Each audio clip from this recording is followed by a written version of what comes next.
Remember when Michael Keaton stepped out of the shadows, grabbed a terrified criminal by the collar, and growled 3 words that changed superhero movies forever? Remember Jack Nicholson dancing through a vandalized museum while Prince blasted on the soundtrack? Remember a Gotham City that looked like hell erupted through the pavement? Tim Burton's Batman consumed the summer of 1989. The bat symbol was everywhere, on t-shirts, cereal boxes, shaved into haircuts, plastered across Times Square. The film earned over $400 million and generated $500 million more in merchandise, but it was never supposed to work. A comedian cast as the Dark Knight, 50,000 angry fan letters flooding the studio, a script being rewritten while cameras roll, a director who did not know how his own movie would end, and the most iconic line in the film was never in the script. Today, we're counting down 15 bizarre facts you didn't know about Batman. Stick around for number 1, because the most hated casting decision in superhero history led to an improvised moment that defined the character forever. If you're new here, this is where we dig into the stories behind the movies you love, the ones the studios don't put on the poster. If you're into behind-the-scenes chaos, happy accidents, and Hollywood weirdness, hit that subscribe button and give this video a like. It helps more than you think. Number 15. The Batsuit is one of the most iconic costumes in film history. Sculpted foam rubber armor, a jet black cape, a cowl that transformed a 5'10" comedic actor into something genuinely menacing. Every single detail was designed to project darkness and intimidation. But here's the thing. Look closely at Batman's feet, and you are looking at a pair of Nike Air Trainer 3s. Costume designer Bob Ringwood needed boots that would actually let actor Michael Keaton move during action sequences. The suit was already so restrictive that Keaton could barely turn, hear, or breathe inside the cowl. The last thing the production needed was stiff costume boots, making everything worse. Ringwood's solution was practical and invisible. He took the Nikes, painted them entirely black, and covered the yellow swoosh so no branding showed on camera. It was a small compromise that revealed a lot about making this film. Everything audiences saw on screen was designed to look otherworldly and mythic. Everything behind the camera was held together by pragmatic decisions and creative problem solving. Keaton was sweating through 2 complete Batsuits every single shooting day at Pinewood Studios, and those sneakers were one of the few concessions to his comfort. Next time you watch Batman stalking across a Gotham rooftop, remember, he is doing it in custom Nikes, and those sneakers were just the beginning. The Batmobile's origin story is even more unlikely. Number 14. Everyone remembers the Batmobile. That long, black, jet-powered machine tearing through Gotham's streets became one of the most recognizable vehicles in cinema history. Turns out it started life as a rusted 1967 Chevrolet Impala pulled from a London junkyard. The car's design is often credited to production designer Anton Furst, but the actual look was created by designer Julian Caldo. The construction team built the exterior around that Impala chassis, and the parts list reads like it came from 5 different countries that were not talking to each other. Rolls-Royce jet engine intake components, turbine blades from a British Harrier fighter jet, Honda Civic headlights flipped upside down, Ferrari rear lights, and an old London bus petrol cap serving as a cockpit detail. The whole build took 12 weeks. It was powered by a 327 cubic inch V8 engine and could hit 90 miles per hour before it started shaking itself apart. Not exactly ideal for high-speed chases. Here is a detail that reveals exactly how the studio was thinking. Producers John Peters and Peter Guber sent notes insisting no on-screen harm come to the Batmobile, not for artistic reasons, because children needed to still want the toy version, because Hollywood. That tension between art and commerce defined the entire production, and it reached far beyond toy sales, all the way to reshaping a country's rating system. Number 13.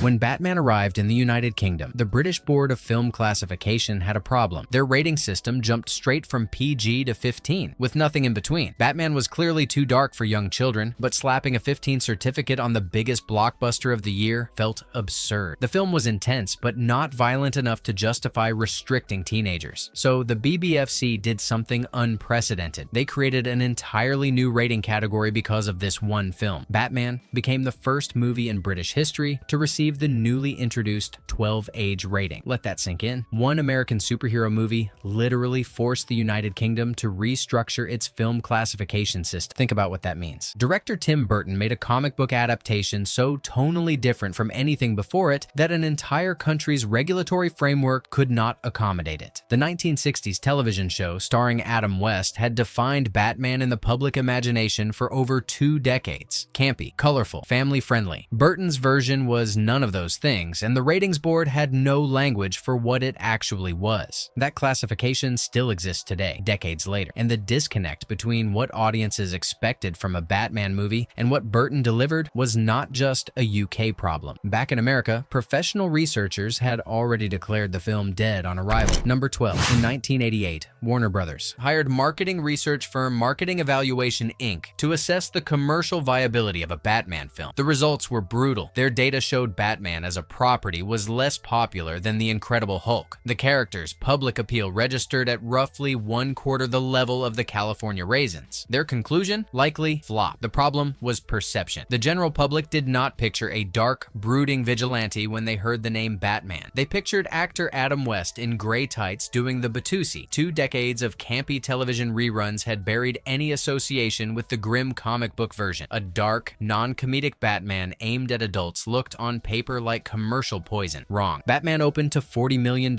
in its first weekend, shattering records. It became the fastest film to reach 100 million, doing it in just 10 days. It earned $251 million domestically and $411 million worldwide. It held the record as the highest-grossing superhero film for 13 years, until Spider-Man passed it in 2002. Marketing Evaluation Inc. had the data. They had the research. They had every reason to believe they were right. But numbers could not predict what Burton, Keaton, and Nicholson were about to deliver, and Warner Brothers' own marketing team was already proving the researchers wrong with one of the boldest poster campaigns ever conceived. Number 11. The BD Fox agency designed a teaser campaign that broke every rule of blockbuster marketing. No actor photos, no tagline, no movie title. Just Anton Furst's redesigned bat symbol against a black background, and the date, June 23. That was it. In an era when movie posters were cluttered with star names and billing blocks, this was radical minimalism. The public responded by stealing them. Approximately 1,200 bus stop and subway-sized posters were ripped off walls across the country. Mental Floss later described it as a crude but effective form of market research. People did not just want to see the movie. They wanted to own a piece of the campaign. Then came the teaser trailer. 90 seconds of footage anchored by the "I'm Batman" line. When it screened at a Westwood theater, the audience gave it a standing ovation. Theater owners reported something remarkable. Patrons were buying tickets to whatever was playing just to see the Batman trailer, then walking out before the feature started. Think about that. This was months before the internet could amplify anything. This was physical, analog, cultural momentum. People stealing posters off the streets and paying for movie tickets to watch a 90-second preview. For a superhero property in 1989, that kind of grassroots frenzy was almost unheard of. The marketing was working, but behind the scenes, the physical creation of Batman's look was held together by far stranger methods. Number 10. When sculptor Vin Burnham was first offered the job of creating Batman's cowl, she turned it down. Her reasoning, delivered bluntly, was that it was too masculine to be made by a girl. Costume designer Bob Ringwood persuaded her by reframing the entire brief. Forget masculinity. Think about animal qualities instead. Ringwood studied his own bull terrier dog, Rose, as a reference point for the cowl's shape and expression. Burnham took the job and produced the initial cowl prototype in just hours. Her primary sculpting tool was a broken hacksaw blade. She left the saw blade texture marks in the clay deliberately, and when director Tim Burton saw the result, he approved it immediately. No revisions, no notes. That rough, handmade quality became part of the character's visual identity. From that single prototype, the production expanded to 28 sculpted latex designs, 25 different cape configurations, and 6 distinct cowl variations. The total cost reached approximately $250,000. A special shorter-eared cowl had to be fabricated specifically for Batmobile scenes because the standard bat ears were too tall to fit under the canopy. All of it traced back to one sculptor, one broken tool, and a creative reframe that turned a superhero into something primal. But the cowl was not the only part of the production shaped by someone acting without permission. One producer took matters into his own hands at a cost of $100,000. Number 9. Producer John Peters had a habit of making decisions without consulting his director, but the cathedral model might be the most brazen example. Deep into production, with the film's ending still completely unwritten, Peters independently commissioned a 38-foot cathedral bell tower model at a cost of $100,000. He did not tell Tim Burton. He did not consult the writers. He simply had it built and delivered to Pinewood Studios. The problem was obvious. The production now had a massive, expensive set piece that had to appear in the climax. But nobody had written a climax. Burton and the writing team were forced to reverse engineer an entire ending around a physical structure that already existed. That is not how filmmaking is supposed to work. Peter's interference went further. He was on set almost every day, making unilateral creative calls. He insisted Vicky Vale be taken to the Belfry, a choice that was not entirely artistic. Peters was dating actress Kim Basinger during filming. Longtime Burton collaborator Denise Di Novi later estimated that only about 50% of the finished Batman was actually Burton's vision. That number is striking. One of the most visually distinctive blockbusters of the decade, and its own director may have controlled only half of the final product. And Peter's influence reached even further, directly reshaping which actress would play the female lead. Number 8. 1 week before principal photography began, Batman lost its Vicky Vale. Actress Sean Young had been cast in the role and spent 4 to 5 weeks in pre-production at Pinewood Studios. She was rehearsing horseback riding for a Wayne Manor scene when she was thrown from the horse and fractured her collarbone. The timing could not have been worse. With cameras about to roll on a production this massive, there was no room for delay. Burton's first instinct was to call actress Michelle Pfeiffer, but actor Michael Keaton, who had been in a relationship with Pfeiffer at the time, felt the on-set dynamic would be too uncomfortable. He quietly vetoed the idea. Peters pushed for Kim Basinger. She was available, willing, and could fly to London immediately. She got the part. The consequences cascaded through the production. The horseback scene was scrapped entirely, along with an elaborate horse chase through Gotham City. The rushed substitution forced major script rewrites that diminished Vicky Vale's significance compared to what had originally been planned. Entire sequences had to be reconceived around the new casting on a compressed timeline. Young later suggested the injury was convenient for others involved, claiming Peters saw an opportunity to bring in Basinger. Pfeiffer, passed over here, was later cast as Catwoman in Batman Returns after her relationship with Keaton ended. One horse riding accident quietly reshaped 2 films and 2 iconic roles. Alright, we're at the halfway mark and things are about to get even wilder. Before we hit the top 7, I want to hear from you. What's your favorite Batman moment? Drop it in the comments. If you're enjoying this,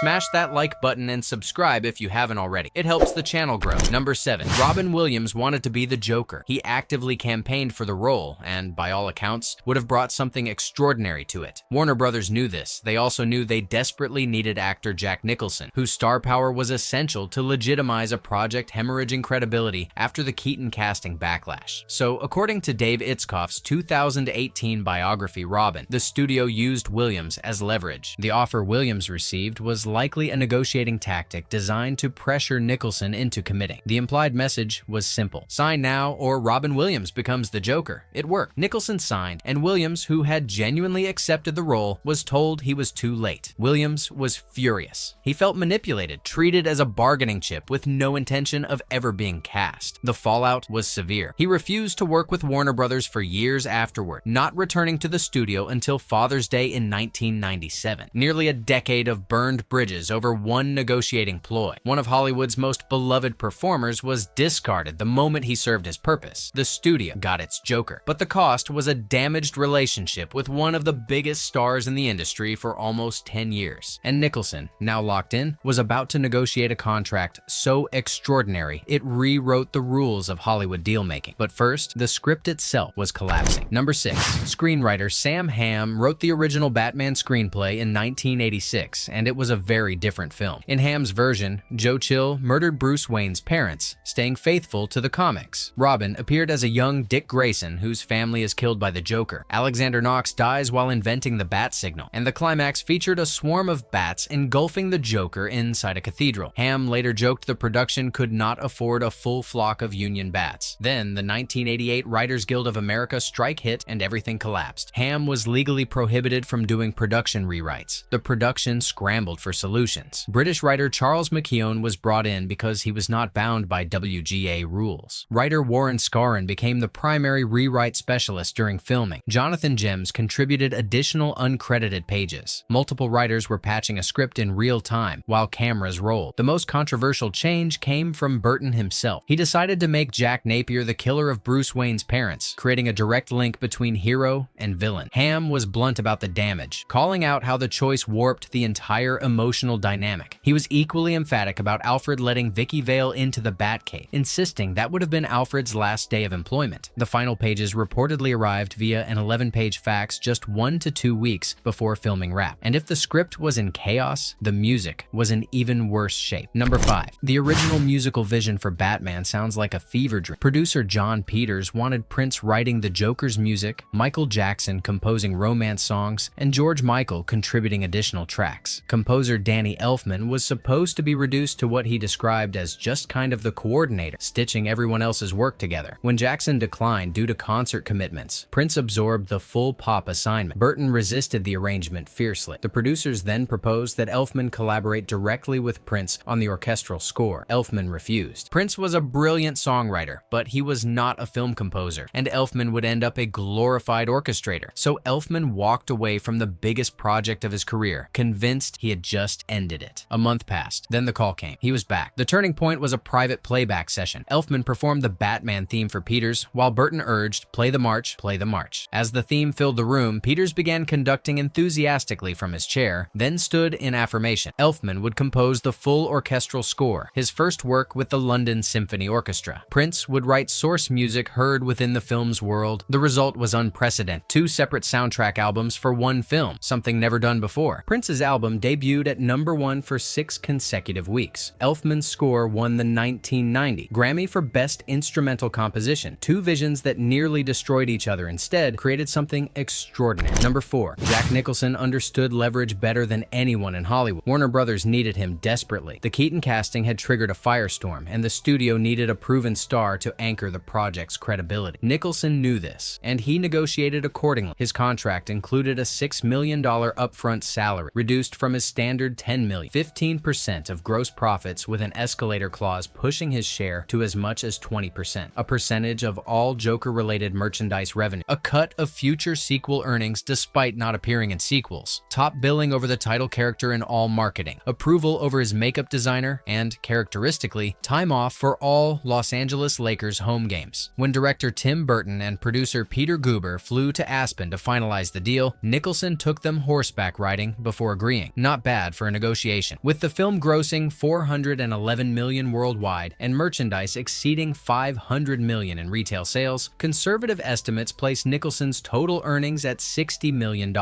Biographer Mark Elliott suggests the figure was closer to $90 million, roughly $194 million in 2025 dollars. Meanwhile, Keaton received $6 million with no comparable backend, and a 1991 Los Angeles Times investigation revealed that despite the enormous gross, Warner Brothers claimed it was in a $35 million financial hole. Hollywood accounting at its finest. Number 3. The Batsuit was revolutionary. It was the first superhero costume ever sculpted rather than sewn. Foam rubber armor sections were layered over a one-piece spandex undersuit, and the cowl's seams were glued and bolted down over the cape. The result looked seamless and intimidating on camera. It was also a physical nightmare for the person wearing it. The cowl made it impossible for Keaton to turn his head. The suit restricted his movement, hearing, and breathing. Around 20 complete suits were manufactured and cycled through a tiered system, fresh ones for close-ups, worn ones demoted to wider shots, heavily distressed ones passed to stunt performers. This is where things get interesting. Keaton later recalled, "We didn't even know that the suit was going to work at all until literally hours before we were about to start shooting." Hours. The centerpiece of the entire production was an open question until the last moment. Inside the cowl, Keaton experienced genuine claustrophobia and panic attacks, but he channeled that anxiety into his performance. Unable to turn his head, he told Burton, "You know what, Tim? He moves like this." And the iconic whole-body bat turn was born. A physical limitation became the character's most recognizable movement. Every time you see Batman move with that rigid, predatory stillness, you are watching an actor who physically could not do anything else. And if the suit was uncertain until the last moment, the film's entire ending was even less resolved. Number 2. Deep into principal photography. The ending of Batman did not exist. Not in draft form. Not as an outline. It simply had not been written. Peters had already built his $100,000 cathedral model, so the climax would take place there whether anyone had a plan or not. The production was locked into a set piece with no script behind it. Filming ran from October 1988 through approximately February 1989. 80 shooting days during an English winter, primarily from dusk to dawn. The cast and crew at Pinewood Studios went weeks without seeing daylight. Burton called the experience torture, the worst period of my life. Security was extreme. Tabloid photographers hired helicopters to fly over the backlot, and through all of that, the ending remained unfinished. Burton's account became legendary. Here were Jack Nicholson and Kim Basinger walking up this cathedral, and halfway up, Jack turns around and says, "Why am I walking up all these stairs? Where am I going?" and I had to tell him I didn't know. Writer Warren Scarron flew to London just before Christmas for intensive rewrite sessions. The final pages arrived via an 11-page fax 1 to 2 weeks before filming wrapped. The highest-grossing film of 1989 was still being figured out while the cameras were rolling, but all of that chaos built toward one moment: the greatest casting controversy in superhero history and the improvised line that silenced it forever. Number 1. When the casting of Michael Keaton leaked, the reaction was not disappointment, it was rage. 50,000 protest letters flooded Warner Brothers offices. The controversy made the front page of the Wall Street Journal. Fans booed studio representatives at comic conventions. The studio's share price reportedly dipped. DC Comics writer Ralph Cabrera captured the mood. It's like Rodney Dangerfield in a Batsuit. Executive producer Michael Uslan admitted he went nuts, yelled, screamed, carried on like a baby. Keaton reflected with dark humor. When they hung me in effigy, that was, for me, harsh. The studio had wanted Mel Gibson. Other actors considered included Kevin Costner, Charlie Sheen, Pierce Brosnan, and Harrison Ford. An earlier comedic version would have featured Bill Murray as Batman and Eddie Murphy as Robin, directed by Ivan Reitman. Burton rejected every alternative. He wanted an ordinary-looking man who needed the costume to become intimidating, not an action star who already looked the part. Burton fought methodically. He screened Keaton's dramatic work in Clean and Sober for skeptics. He hired Batman co-creator Bob Kane as creative consultant to lend credibility with outraged fans. Then Keaton created the moment that made all of it irrelevant. The script read, "I am the night." Variations included, "I am vengeance." Neither Burton nor Keaton was satisfied. On set, Keaton ad-libbed something simpler and more menacing: "I'm Batman." That improvised line has defined the character across every adaptation since. The most hated casting decision in superhero history produced the most iconic superhero line ever spoken. Batman was never supposed to work. A comedian in the cape. A script finished weeks before the shoot ended. A producer building sets behind the director's back. A composer who walked away. A leading lady replaced after a horse accident. Tim Burton has called it his least favorite of his own films. Production designer Anton Furst won the Academy Award for Best Art Direction, but was prevented from returning for the sequel. At Burton's Walk of Fame ceremony in 2024, Keaton said there are a lot of people making money with their superhero movies because Burton changed everything. If this video surprised you, drop your favorite fact in the comments, like, subscribe, and share this with someone who loves this movie as much as you do.